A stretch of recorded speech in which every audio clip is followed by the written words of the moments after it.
I was being a victim to my circumstances and a victim to everything that happened. I used the gym for that. I used smoking for that. I used drinking for that. I used drugs for that. I used sex for that. I used working 3 jobs for that. I wanted to keep moving and keep doing something to keep my mind off of what was really going on inside of me.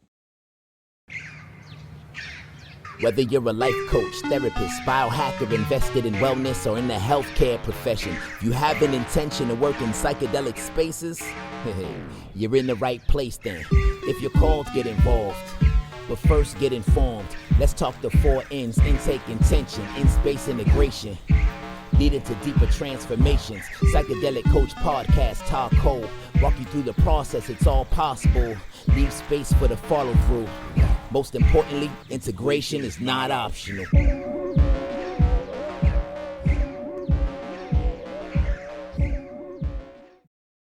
Hey, what's up, everybody? I am Providencia Lopez, and I am on the Psychedelic Coach Podcast. Master Coach Laz is in the building. Ba, ba, ba, ba, ba. We gonna throw it up. And I'm doing the Austin, Texas takeover here at the Condor Approach in Austin, Texas. And I am so happy to have Laz in the chair, in the hot seat, as we talk about fitness and sobriety and how sobriety can translate to different addictions in fitness as well. So Laz and I, we did a slight intake process before we got started, just setting up some intentions as we get into this conversation about how fitness could help with sobriety and how sometimes people can get addicted to fitness if they're not aware of the spaces that they're in, tapping into the anger, tapping into avoidance and different things like that. Share your story a little bit about how you even got into fitness. That's what I want to start with, because I've seen some of your pictures, brother, and you out here handling business. Thank you. I appreciate that. How I got started in fitness? Yes. Man, first off, my dad. When I was a kid, my dad was a bodybuilder. So my mom and dad met in the Army. So as long as I can remember, my dad, I'm talking little kids, like 3, 4, 5 years old. My dad ran track in the Army. We would go out to the track. My dad showed us how to run. That's one of the reasons I was so fast when I was younger. Wow. Because my dad ran track and he showed me how to run track style when I was like 4 or 5. Wow. So I had that stride early. And then he was a bodybuilder too. So he would take us to the gym. Back then, we would go on base with him, and I'm a little kid. Right. And he could take us in the gym on the gym floor with us. So he would bring us to the gym with him, and I just was always exposed to it. It was just, for me, it was one of those things I picked up by observation. I was always going to be fit, no ifs, ands, or buts. Like, this is just something that is ingrained. So you had like a baby 6-pack at 6, huh? I can remember looking down at my stomach and being like, ooh. I was like 11. Right. And that's even when my son's 6-pack started to show up. He was about fire. 10 or 11. It just has that natural build. But like when I was 11 years old. Kudos to Pops. Yep. Getting you in there. Yeah, naturally, without working out. What I mean by naturally, I mean by not working out at all. Thin people, just small. Yeah. You know what I'm saying? But my dad worked out and got bigger. Wow. And so that's something that I picked up over time. I ran track when I played sports in school. I ran track and played football. Nice. I wanted to be in the NFL, and that was my thing. And then, so lifting weights always came along with working out for football. Right. And after I got done playing football, eventually, after my freshman year of college, I quit football, and then I wilded out for about a year, partying and doing all that kind of stuff. I was about 148 pounds. I was 19 years old, looked in the mirror, had a cigarette in my hand. It was like, nah, bro, we ain't doing this. Right. We going to the gym. Let's start using what Dad taught me. And that's at 19 is when I started bodybuilding. Wow. Yeah. That's a very young age to come into the awareness and experience of your body to want to change it. And I think we all do. I feel like when I was like 18 and 19, for me, I had a lot of body dysmorphia issues in dealing with my mom and perfection when it came to body. I was a dancer at a young age, and dancers quite naturally had to have very rail thin physiques. And as I got older, I had a lot of body dysmorphia issues. So me looking at my body in the mirror or working out where I had mirrors, it was always something that just bothered me. But I feel like when I turned 19, that's when I came into a lot of awareness about my body. Cool. I feel like a lot of people do too. So I want to like segue into as you started to train, you started to bodybuild. Like now we talked about this earlier. I've been thinking about doing some bodybuilding or maybe like working on my body a little bit more now that I'm in a more healthier space. I did Pilates, but I just ended it because again, now they want to turn the lights on. It was like Pilates in the dark that I really liked. And now they want to turn the lights on. And now I'm like, oh Lord Jesus, I just don't want to see it. I just don't want to see it. So what was the gradual let's call it the uptick of the roller coaster when you started doing bodybuilding, when you started getting more into it, getting more intentional, when you won your first bodybuilding competition? So when I say I got into bodybuilding at 19, just doing it like the act of bodybuilding. I'm not talking about competition. Okay. That wasn't some people used to always ask me. I was doing it for myself. I just wanted to be bigger. I wanted to be strong. It was something that now I know it was something I picked up by observation. It was just like, this is part of who I am. It's not this, this is what I'm doing. Right. I'm always going to be fit. I love lifting weights. It was a release for me. At least that's what I thought. Right. And, but it felt good. I liked being able to look in the mirror and say, hey, I like to look like this. I like to feel like this. I like to be strong. But I did that for years just for myself. I didn't do my first competition until 1 week before I turned 32. And the only reason I went and did a competition is because at the time I was in a network marketing company and is a nutrition-based network marketing company. Wow. I was working at a high-end steakhouse, Del Frisco Steakhouse in Houston. And I'm building this network marketing company, this team or business inside the network marketing company. And I see all of these people who are doing fitness competitions, bodybuilding competitions, I'm like, I look better than them. Wow. They're winning competition. They're doing well in competitions, or they're doing competitions, not even doing well, and they're blowing their business up. People are following them and whatever. Right. I'm like, screw it. I'm going to compete. Yeah, like you talked about something when I said something a second ago. You said, at least that's what I thought.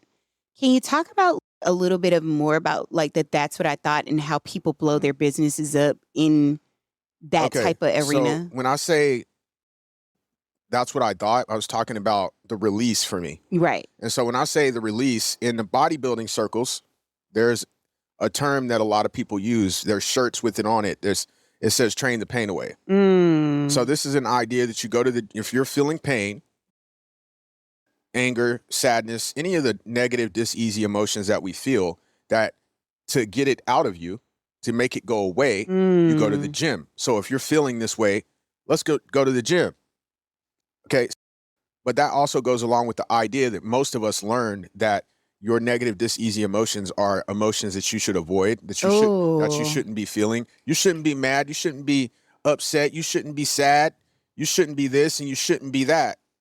Shaming our emotions. Right. So when you think that's the way to be and that's strength, then going to the gym for me was a way to not feel my emotions. Right. So for a long time, bodybuilding was driven by anger. That I didn't start to realize this until, I knew I was going to train the pain away, but I didn't realize I was avoiding my pain instead of actually facing it. Ooh, now we so talking. for a long time, I went to the gym, but I was of training the pain away. But what I was really doing was I was avoiding the pain because the anger didn't go away. I just got more angry over time. The sadness, this deep sadness that I had, that I didn't realize that I had, didn't go away. Yes. It just got pushed down deeper and deeper. Wow. So all of these things, the disconnection that I felt from myself that I didn't realize that I even was feeling, because I had such a habit of just pushing it down, going to the gym and pushing it down, training the pain away. And because I looked good. Yes. And I was strong physically, I would quote better than other people. Yes. So that was an ego trip. Yes. As you're talking about this, I'm going to pivot a little bit in the same arena, because right now we're currently talking about ease and dis-ease, and knowing when your body is in a ease and dis-ease and what healthy, healed thyself really looks like. Yeah. And so thank you for sharing that. Is that not a lot of people, but some people do go into these containers, these bodybuilding containers, wanting to work out the pain away, to push the pain down. And instead of confronting, let's say, the elephant in the room or the elephant within themselves, confronting it, they would rather just go to the gym than talk to their partner, talk to their parents, face those fears, face the shame, face the anger. And so the endorphins and all of those good feeling hormones that come along with going to the gym, we think it can be easy to think, and I thought that because I felt that, how it feels after you get done working out, man, I feel great, that feels good, that that was training the pain away.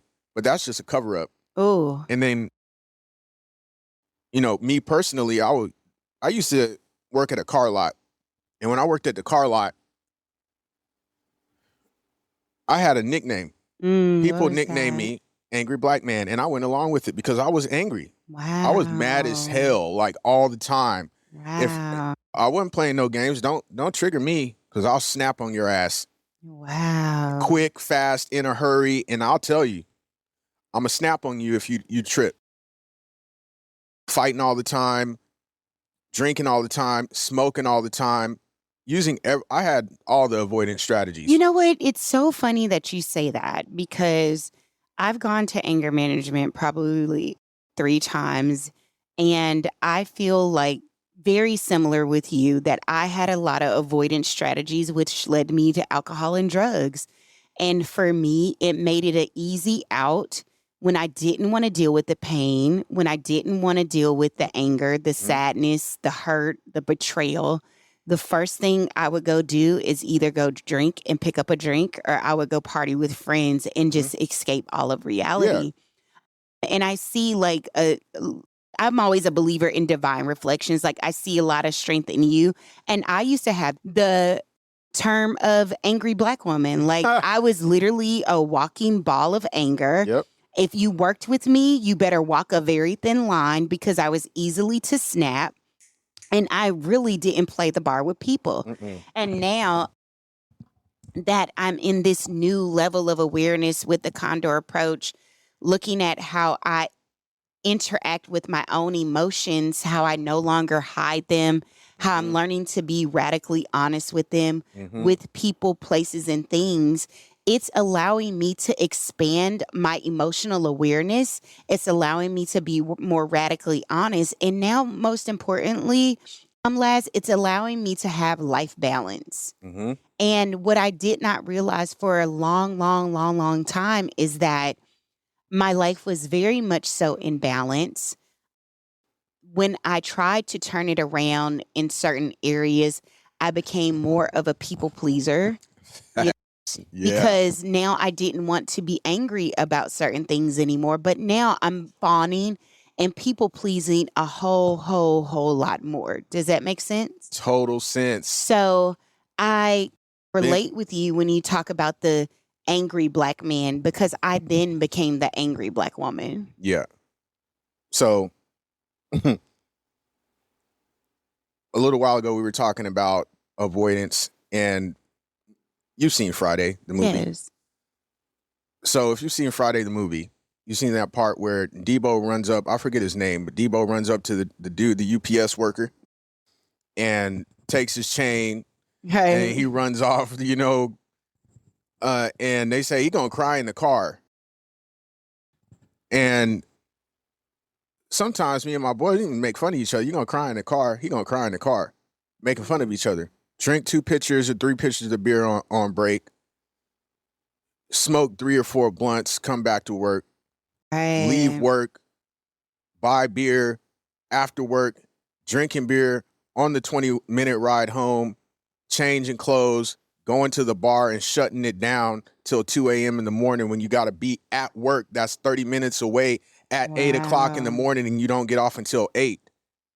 And then talking about, I don't want to get in no fights, but I wish a motherfucker would. Right. I don't want to get in no fight, but you're carrying the whole I wish a motherfucker would energy and always getting in fights. I'm talking about myself. Right. So I would always get in fights, saying I don't want to get in fights, because actually it would have been better to sit down and go cry in the car.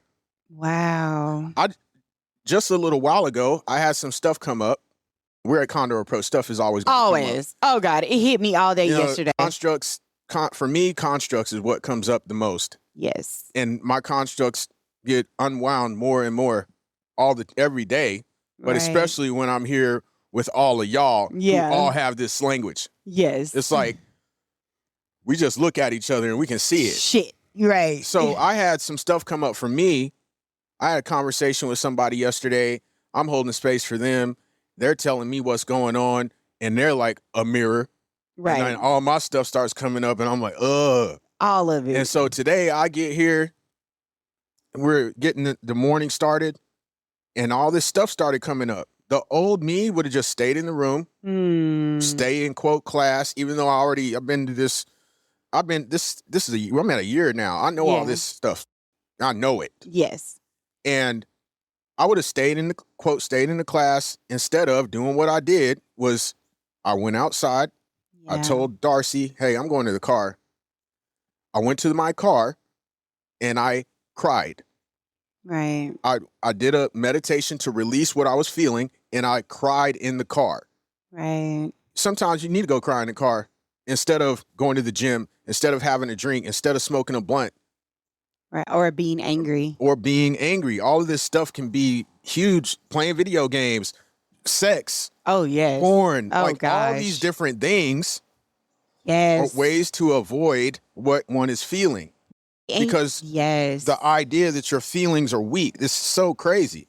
And getting drunk is stronger. Yes. Smoking all day is stronger. Fighting is stronger. Fight you, I beat you up, so I'm stronger, you're weak. Right. When it's really us needing to sit and be in a place of surrender to allow our bodies to feel. And you know what that brings me back to? If we could talk about this a little bit. When I was a child, my mom didn't allow me to emote. Mm-hmm. Emotions, especially in the Black and brown communities, I'm half Puerto Rican and Black. You do not get a chance to. It was, I'll beat your ass and you better not cry about it. Or I'll beat your ass and you're crying. Fix your mouth. Don't even fix your mouth to ask me for nothing when we walk in here. When you tell a kid that, what are you teaching them? The kid is learning that they shouldn't even be able to ask for what they want in life. So true. And not just when they go in the store. That's teaching the kid a lack mindset. Yes. That's not an abundance mindset. That is a full-blown lack mindset. So the kid is learning that I shouldn't ask for things when I go in the store because my parents ain't got no money, and they're going to get mad that I even ask, and they're threatening me to beat my ass. Right. Because I want something out of the store. Right. Or beat your ass and then say, stop crying. Before I give you something else to cry about. Right. You just hit me and now I'm crying, and now you're telling me if I don't stop crying, you're going to hit me some more? The fuck does that make sense? And that's what I feel like when we're talking about ease to dis-ease, taking your body from dis-ease to ease, is that's where I have to learn that in-between space of how do I regulate, re-regulate, then flip it around and do a reframe on my constructs. Because when I'm in a dis-easy situation, I'll tell you what hit me when we first got in today, talking about not grief, but grudges. Oh, yeah. That's what hit me today. And me having a grudge with my parents, you know what I'm saying? And how I was raised. And what was coming up for me was just like I see the grudge. I know the grudge. I've done a lot of work in forgiveness. I've done a lot of shadow work. I've worked on myself in a lot of areas of my life.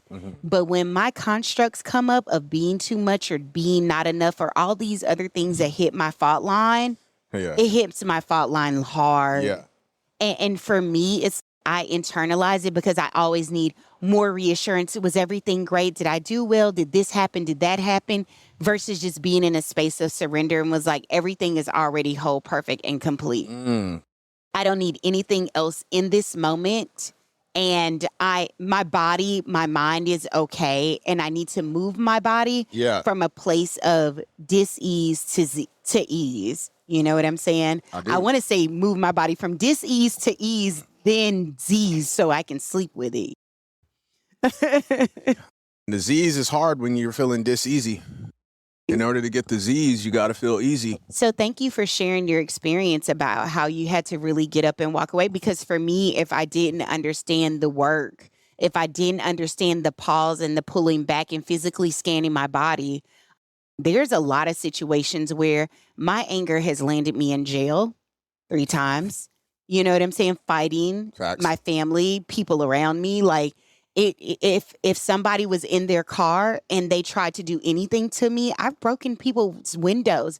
Not saying it to brag. I'm saying because I did not know how to regulate my emotions because I was never allowed to emote to learn how to self-regulate my emotions. Yeah, I know you weren't saying it to brag, but it's funny that you even have to preface that because so many people in the Black and brown communities especially will brag on that. Right. And just like I don't know if you used to, just like I mentioned a while ago, I used to. I'll be like, I'll beat your ass. I'll beat your ass right now. Quick. I remember one time, and this is, if we talk about the OTT, the oppression trap triangle, victor, villain, victim.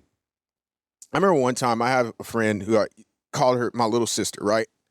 And she was dating this dude. And she kept telling me about how he was doing this and how he was doing that and doing this and doing that. And I came in as the victor. Right. And I'm going to protect my little sister. And I remember one time she wasn't even there. I'm at the bar and this is a bar that I used to work at. Right. But at the time, I believe I was selling cars, so I wasn't working there anymore. And I was there having drinks, and I had one of those 22-ounce Brutus mug beers in my hand. Right. Or glass. I don't even know if you call that a mug. It wasn't a mug. It was one of those tall glasses without a handle. Yeah. I had one of those, and I saw a dude, and I just walked over to his table. And I'm like, yo, you gonna stop fucking with her, bro? Or I'm gonna beat your ass. And I poured my whole 22-ounce beer right on top of his head. No. No. Yeah, I did. No. Yes, I did. And I was just like, don't mess with her no more. Don't be doing that shit. I was crazy. And you know what's funny? Because we can talk and laugh about it. So let's be very clear to everybody with the Psychedelic Coach podcast is that when I see us, especially myself, so let me put it in myself. When I see myself and how far I've come, I no longer allow people, places, and things to control my narrative. I no longer put myself in the victim space, the victor space, or the villain space. And when I do see myself outside of coaching, putting myself in, and even as a coach, when I see myself landing in any one of those three spots, I call it the OTT. Yeah, you know me. You know what I'm saying? And one of those three spots, then I need to pause and pull back and see and ask myself several questions. Why am I trying to save them? Mm-hmm. Why do I feel like they are not sovereign within their body? Mm-hmm. And how can I get myself out of the OTT as fast as possible? Yep. Because I know the more I try to tell people what they need to do, then I'm not allowing them to be sovereign in their body to make their own choices. Mm-mm. We even had a states assessment one time about my daughter Mm-hmm. and how she was making bad decisions, Mm-hmm. and how I had to realize that it's outside of safety. As long as she's not going to come up missing, outside of safety, I need to allow her to make her choices, to be sovereign within her own body. Mm-hmm. And her choices are her own choices. And we did a whole states assessment on that. Yeah, you did great. So around that whole parent-child dynamic, Yes. when we were having that conversation, Mm-hmm. one of the things that was coming up for me was, so earlier you were talking about how you had all of these grudges toward your parents. Yeah. I think all humans, Yes. especially Black and brown community humans who have been raised by parents, who were raised by parents, who were raised by parents, generational who were patterns. raised by parents who yelled at them all the time, who screamed at them all the time, who used physical punishment all the time as a way to discipline the child. Mm-hmm. Everybody in my experience will carry these grudges around, and they don't even know that they are. I know I did for a long time. I was pissed at my dad for all kinds of stuff. I was pissed at my dad. I was pissed at my mom for all kinds of stuff. And to be able to let that go. Yes. Because knowing that our parents, they were just doing the best with what they knew. Yes. They didn't know anything different. How could they do anything different? Yes. And they actually do love us. Most of them. I know my parents were great. My parents loved me. My parents showed us love, and I know that my parents actually loved us from the deepest depths of their heart. Yes. But they had ways of parenting that they Right. picked up and thought were right because this is what everybody else was doing. So true. So cool, whatever. But that was so difficult for me because I was being a victim to my circumstances and a victim to everything that happened, that I was making them the villain. And then I was expecting something else outside of myself to come and be the victor and save me. Yes.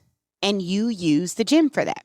I use the gym for that. I use smoking for that. I use drinking for that. I use drugs for that. I use sex for that. Same. I used every video games for that. I used working 3 jobs for that. Yeah. Because I wanted to keep moving and keep doing something to keep my mind off of what was really going on inside of me. That I couldn't, is so it wasn't true. strong to feel your emotions. It was stronger to just keep moving and keep pushing through it. Tough guy. Yeah, but you're the tough guy on the inside. Yeah. The funny thing is you won't take time out to go and cry in the car on purpose. Mm. But driving in the car, all of a sudden, boom, it hits you. You can't hold it back no more. You crying in the car. And why am I crying?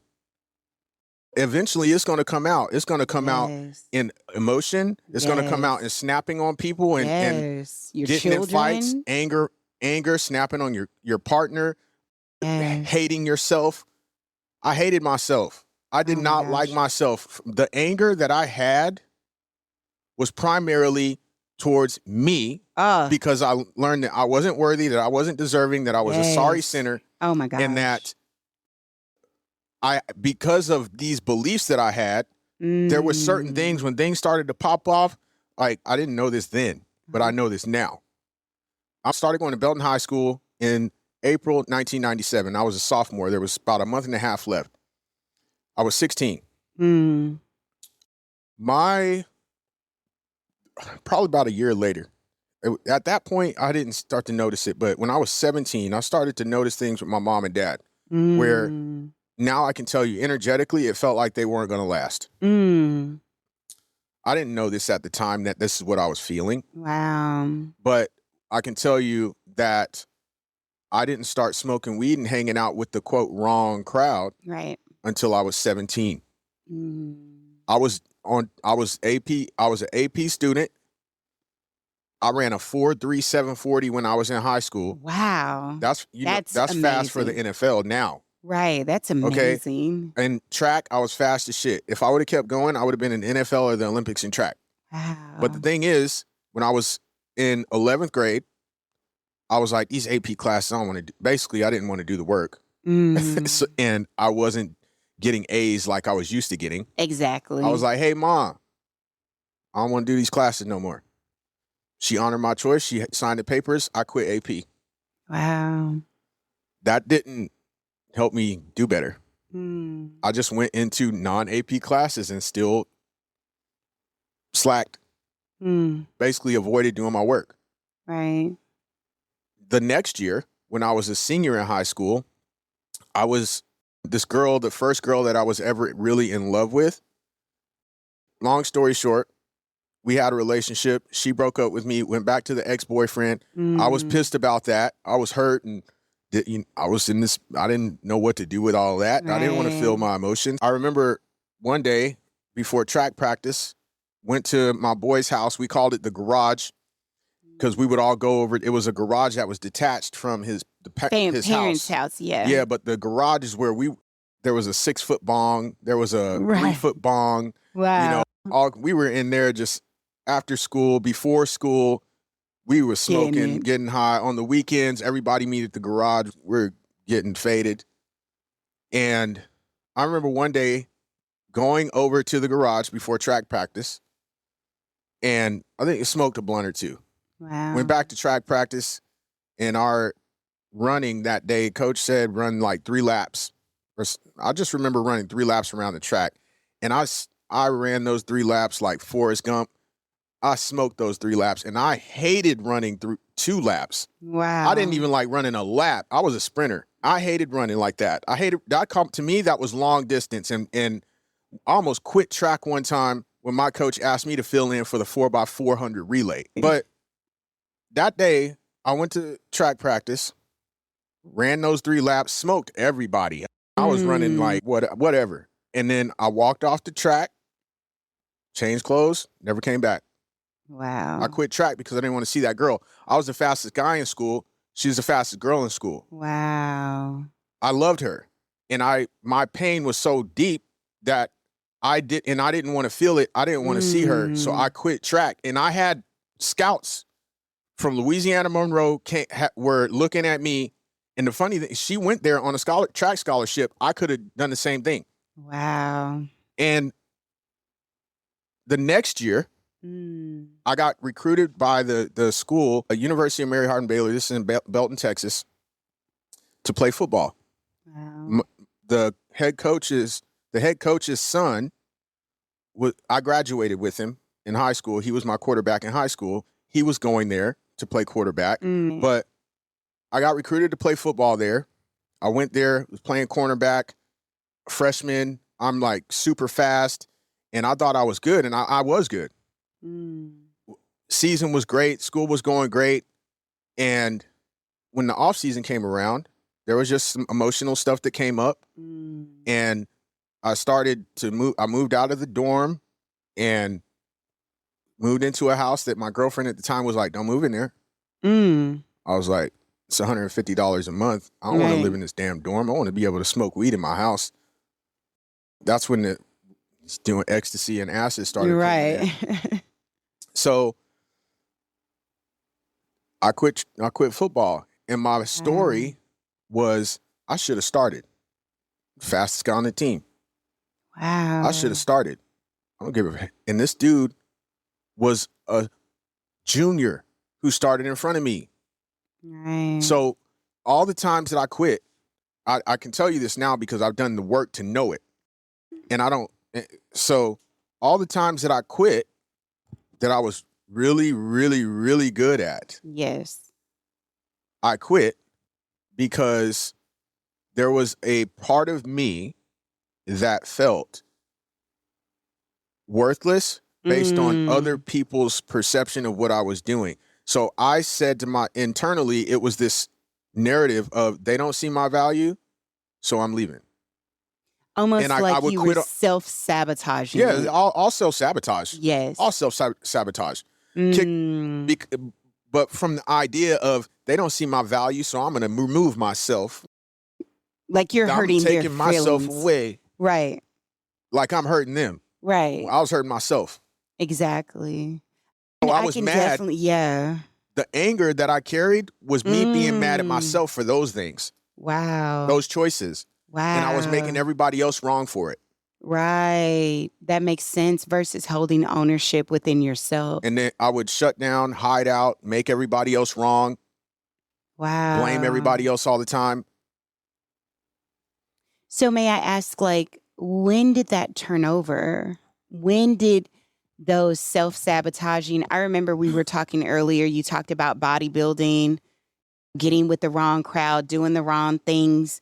When did all that stuff and the self-sabotage, because I will tell you this, and this is real talk, and I'm talking to y'all from the Condor Approach in Austin, Texas.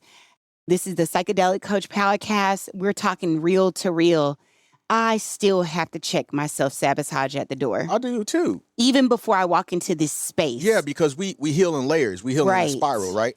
So as we start to heal, the spirals like this. Right. And as we heal more and more and we start to understand more about ourselves, it opens up and it opens up. Exactly. But it goes around like this. So if a lack of self-worth is at the top of the spiral, it'll still pop up sometimes. I love that analogy. So what happened with me, you said, so what are you asking me when I still got to check it. Right. But when did I stop? Like, when was I able to really be aware of it and be like, nah, fam, that's self-sabotage? Yes. This year.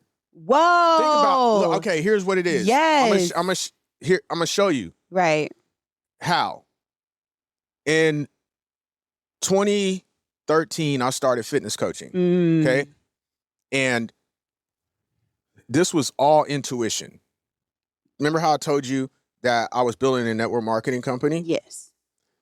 The first client who ever reached out to me and asked me for help, reached out to me and asked me for help.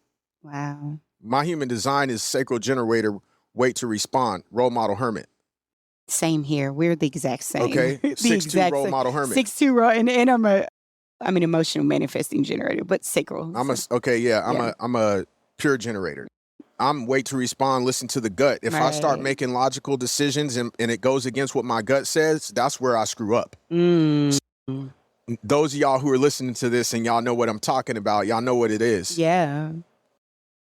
I'm going to show you how I didn't know about human design until last year, yo. Wow. In 2013, I started fitness coaching. And the first person who was a client of mine reached out to me because she saw me. I was in competition prep, and this is before I knew what I know about fitness now. Like I was doing the whole clean eating, 6 meals a day, the same foods all the time. If I eat off of that, off a diet. If I eat one of these chips, I done screwed my whole diet up type thing. And I was drinking the shakes that she was drinking, right? And she saw that, but she wasn't losing weight. I was, and I was shredded. I was shredded. You're getting ready for competition. And she saw that and she reached out to me and she was like, hey, I'm taking these shakes. Can you help me? And we had a conversation. It was already in the back of my mind because my coach at the time, he lived in California. Before online coaching became a popular thing, I had an online coach and people didn't know this was not popular at the time. Right. Now everybody doing it. Everybody's doing it, yeah. I signed her up for $230 for 8 weeks coaching. Wow. I worked at a high-end restaurant, Del Frisco Steakhouse. I could go wait tables for 4 to 6 hours a night and make $230 sometimes. Right. So I was like, damn, hold up. She just sent me $230 through PayPal like that? Hey. I was like, all right, cool. So I started coaching her, and I was already studying internet marketing and a little bit about copywriting because my intention was set on blowing up this network marketing company the way I saw a lot of internet network marketers crushing it at the time. So I was in this program, this portal, where I could go through these videos and watch and listen to these audios where I was learning stuff about copywriting, how to do videos, how to speak your basically how to speak your message and how to inspire people on video. Nice. And I started using these things just based on me watching this stuff in the portal. I didn't have a coach telling me to do none of this shit. Wow. Okay. So I was just going based on what my gut was telling me. She started losing weight. She lost a bunch of weight. And in 6 months, she had lost like 50 pounds. 3 months in, she said, hey, I want to do a competition. And I had already changed my email address to competitioncoach@gmail.com because I was setting the intention of I'm going to coach competitors.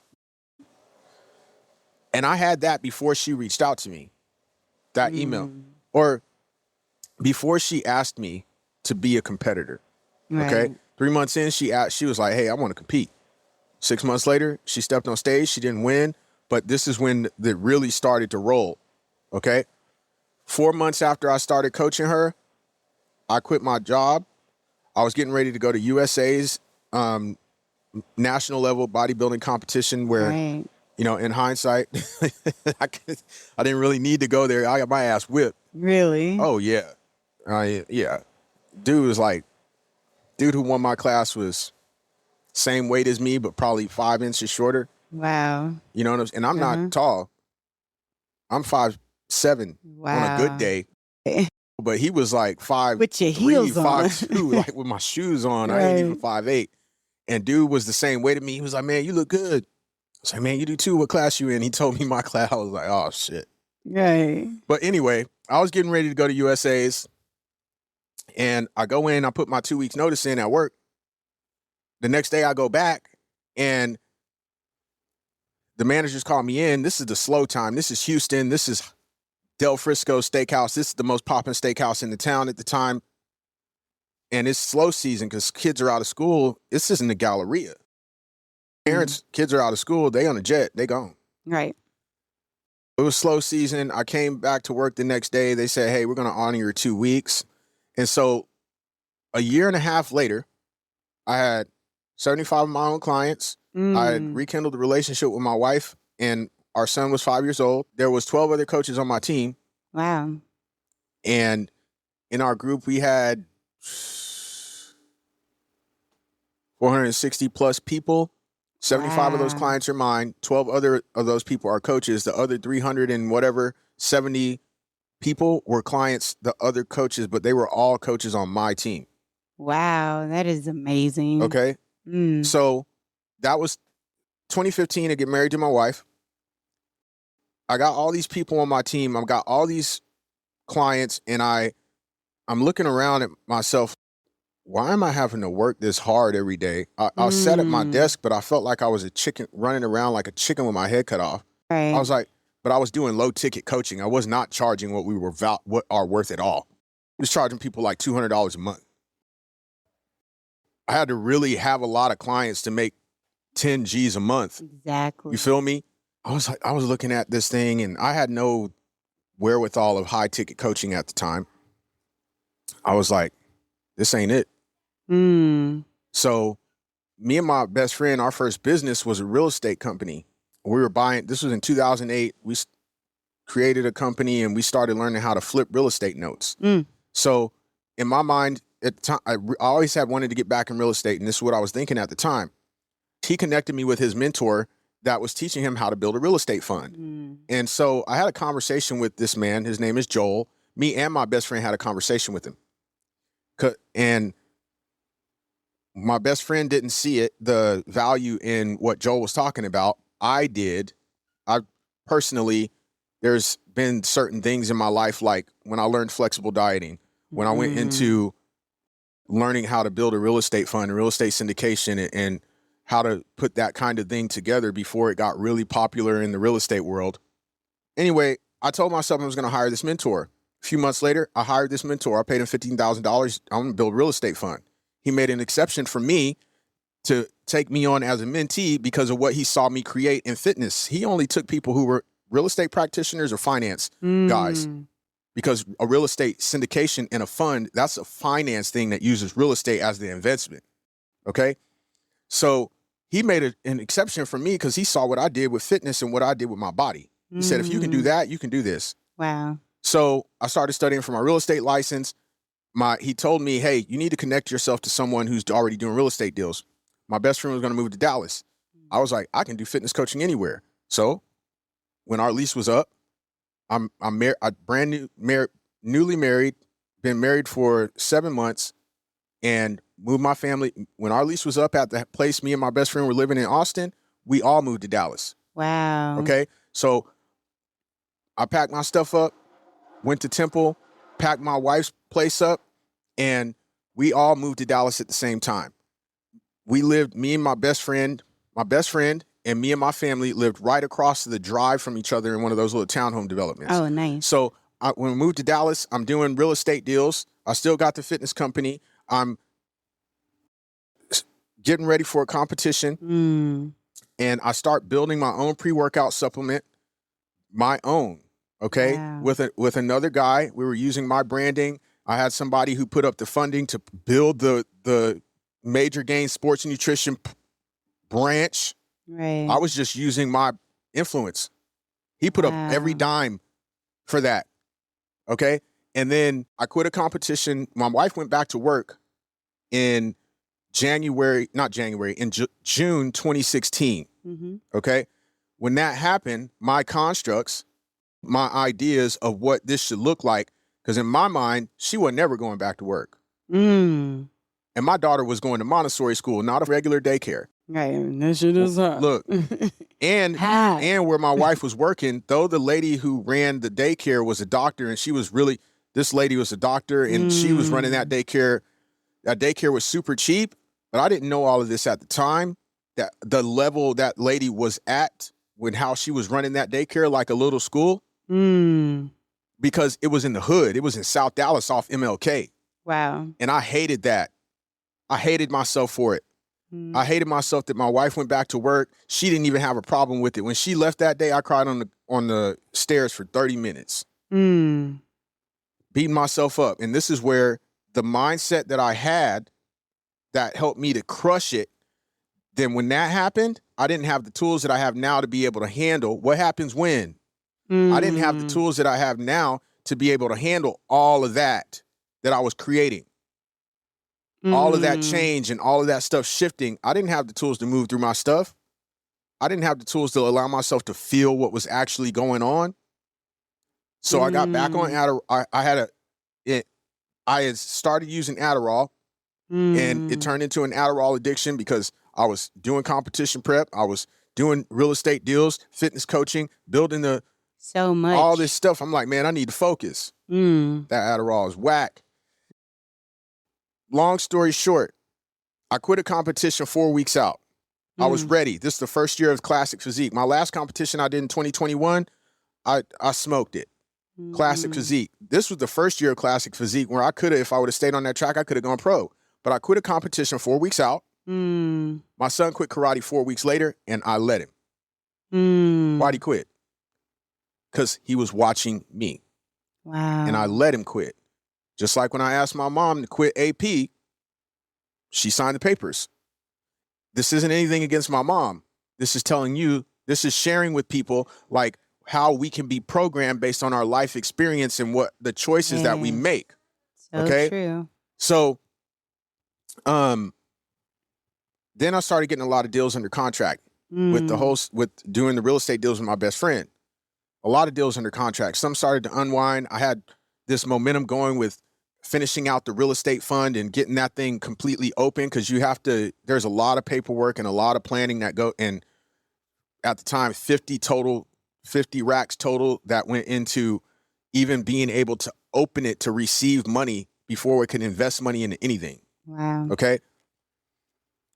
So I quit the competition, started getting a bunch of deals under contract, and in December 2016, I launched the pre-workout supplement, and I brought in one of my best friends as a partner because he's a bodybuilder and he has influence, and we were like, let's do this together. Let's market this thing together. So we started shooting content and stuff like that. January, I decided to stop taking clients. I told my clients and I told my coaches. I had whittled it down from 12 coaches to 4 coaches, the 4 who were performing. but I also had guilt around getting rid of everybody who wasn't. Right. Right. And that's another conversation too. But that played into what I'm about to tell you. I had 10 deals in title that were worth $120,000 to me that were all supposed to close in January. Every last one of them fell apart. When that happened, I fell apart. I let myself fall apart. I didn't stay focused. I threw my hands up in the air and I was like, none of this stuff works. The way I'm writing my affirmations out, the way I'm doing my visualizations, this and that, all this stuff that I taught on this yesterday here, I stopped doing it. I threw my hands up in the air and I sent myself into a 6-month-long depression, and I was wondering why I couldn't perform, wondering why I had all these ideas and all these things, wondering why I wanted to stay in bed, playing video games, watching porn. I just avoided the hell out of my feelings. In June of that year, I had a couple real estate deals I was doing with my homeboy. One of them, he told me about network spinal analysis, which is, you ever heard of that? No. It's a chiropractic technique, but they don't crack you. Nice. So they have you do breathing, and they do touches on different points of your body to help you release tension in the nervous system. This is when I first learned about how we store stuff in our nervous system. And some of the experiences I had on those tables were like a psychedelic experience almost. Wow. Yeah. I need to get that information. So my Dr. Tyler at Self Unbound in Dallas, Texas, if you're in Dallas, Texas, go holler, doc. He told me to read the book Power versus Force by David R. Hawkins, The Hidden Determinants of Human Behavior. When I read that book and I started going through, you ever read that book? No. I read that book and I started going through the part where they use the scientific method, kinesiology, and they put a scientific method to being able to measure the levels of human consciousness. And on a scale from 0 to 1,000, 700 to 1,000 is enlightenment, like 540 is joy, 600 is peace. You have love at 500, willingness at 300. It doesn't start to go into easy, positive emotions until the level of 200, which is courage. Wow. Anger is 175. Guilt is 30. Shame calibrates at 20. And 0 is like death. That's not even human consciousness. 20 is shame. So shame is literally the lowest level of human consciousness. Like the lowest frequency. The lowest frequency of human consciousness. Wow. And our society is very well versed in using it on ourselves. We're everything. Really good at using it on ourselves and other people. Yes. When I read that part of the book and I read how he broke down shame and guilt and apathy at 50, but primarily before I even got to apathy, I read shame and guilt. And that book, that's the first time I broke down. Wow. I was like, this is what has been, at the time, my language was what's wrong with me. But that's what I was feeling. Because my whole life, you're a sorry sinner. You're not good enough. When I was a kid, we used to sing songs in church that said, literally, I'm not worthy. Delete, delete. I take that out of the law. Yes. We would say that. We would sing those songs. So I had this deep-seated belief that I wasn't worthy, that I didn't deserve to have what I wanted, and that's how I showed up. So for this stuff carried for years. So you see all of that stopping, sending myself into depression, quitting the bodybuilding competition, all of that was self-sabotage. Wow. All of that. See it, yes. Okay? And so when I went through that depression, after I came out, I had a very hard time forgiving myself. I consciously knew how to forgive myself, but deep down inside, I hadn't started doing any of this kind of work yet. I didn't start doing this kind of work like this. Yes. Like what we're doing right now. Yeah. I've been to Landmark. I went to Next Level Trainings in 2020 and I had some breakthroughs, but not integration.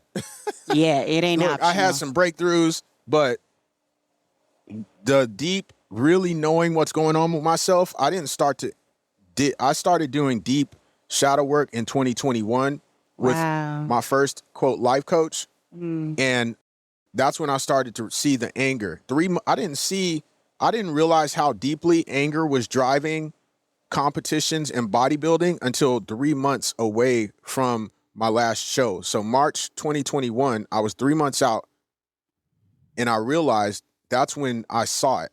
Wow. That the anger, because that wasn't the last time I self-sabotaged. Like, I got back into fitness in 2021. In 2020, I blew it up. Okay. And in 2021, when I started to come into all this information, I still kept doing fitness. I did a mushroom journey in September of 21 that helped me to see a lot of other stuff. Right. Then I did ayahuasca journey in February 2022, and that grandmother was like, she yanked that anger up out of me. Shut you down. Like the remnants. Where I'm walking around in the ceremony, I can say whatever I want on here, right? Yeah. On this podcast. I had this moment in the ceremony where I was like, love is the way, nigga. I started laughing. I was like, niggas is always trying to be mad at each other, fight this and that. I was like, love is the way. Yeah. So it is. It is. It is. It's such a huge frequency. Yeah. So then my integration sucked. I moved a week later and my integration was whack. I said, you know what? I'm teaching people this stuff about anger. I had an attachment to how my coaching practice should look. Wow. I was like, I ain't doing fitness no more. Wow. That's not spiritual. So the anger, so the fitness, at that time, I kicked the whole fitness thing out, threw the baby out with the bathwater. All of it got to go. And I went to work at True Food Kitchen in downtown Austin. I hadn't worked at a restaurant since June 2013. I hadn't had a job since June 2013. And I went back to work at a restaurant. And that's not me. That's not ain't nothing wrong with working a job like that. If that's what people want to do, great. But that's not the real me. Right. So part of it was people pleasing. Yeah. And self-sabotaging. Yeah. Me saying a deep-seated another layer of deservability and worthiness. When you ask me, when did I become really aware of the self-sabotage where I can see it before I sabotage myself? Yeah. This year. Wow. Because I met Todd Cole. Todd Cole used to live in the high rise above that restaurant. How I met Todd Cole, they sat at my table. What? And I told them this story I told them about the fitness and how I had learned this stuff about anger. Wow. And I told them about me going to doing the ayahuasca journey. And that I was like, man, I stopped doing fitness coaching and I'm doing this. And Cole was like, let's connect on Instagram. Let me I started show you following her on Instagram. Right. I saw a post that she made.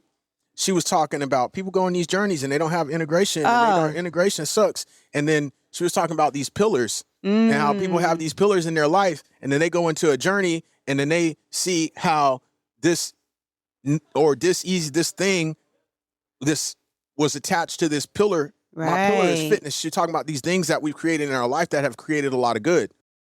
But people will go into these journeys and make these decisions too soon. Kick out that whole thing. I was like, damn, she's talking to me.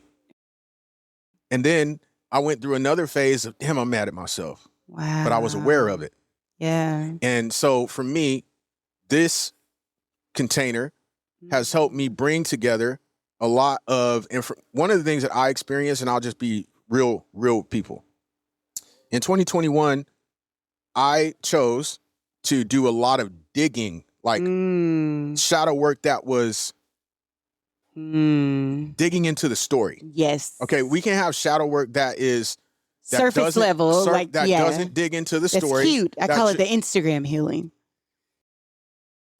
It can be Instagram healing, but it can also be not Instagram healing, where it's just a modality that doesn't have to go so deep into the story. Yeah. Okay, but I was going into. I had the backhoe. I was going deep into the story, like right. Everything that happened when I was a kid. I tell you every little detail, every little anger, sadness, low self-worth, I can tell you every detail of where in my life, what age, what happened, who was involved, what came up for me, because I was digging. Right. But I didn't know about re-traumatization. Oh, yes. It's real. So you will dig your way back into a grave. You will dig your way back into some mess. You can. Yeah. And so my experience was that this is what I did. Okay. And the way I handled that was the path that I had. That's now led up to here, and it's all perfect. Nothing wrong with any of it. That's amazing. So can I ask, how can people get in contact with you? If someone wants to take your fitness training, coaching, I know now you're bridging the gap with all of it. How can they get in contact with you? Yeah. So all you got to do is go to thelazaruseffect.com. Yes. Follow him. The Lazarus, Lazarus, effect with the A, because that means cause. AFFECT.com. Thelazaruseffect.com. You will be able to find me there. You can connect with me on any social media channel. You can also go to my calendar and you can book a call. Yeah. Holler at me. So, yes. First of all, thank you so much for hanging out with me. Where we're talking about the reason why I invite people to this space, including Healing Your Providence, where you can find me at, or the Bridging the Gap series, is that I invite people to heal and feel, to get back into the feelings, to get back into the healing, to get back into the emotions, because those were certain areas in my life that I wanted to really, really want to run away from. And I'm just so happy and grateful that I could just have you on the Psychedelic Coach podcast to hear your story, because as we share our stories and we bring the authenticity into it, we just don't know how we're helping other people. Real. Lazarus, the Laz effect. Laz Ross, thank you so much for being on the Psychedelic Coach podcast with me. Already, you know what's up. Thank you. Peace. Peace.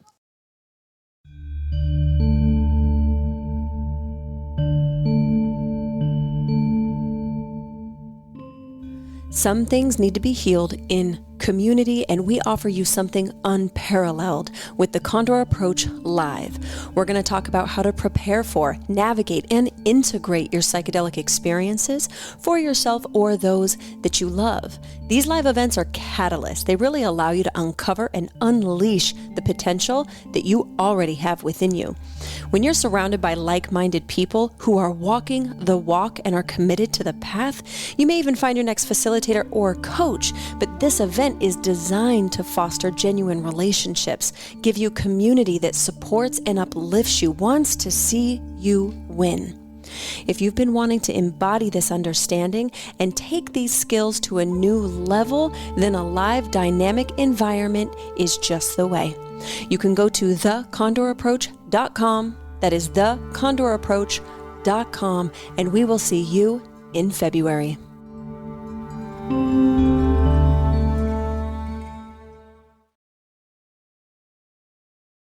Integration is not optional.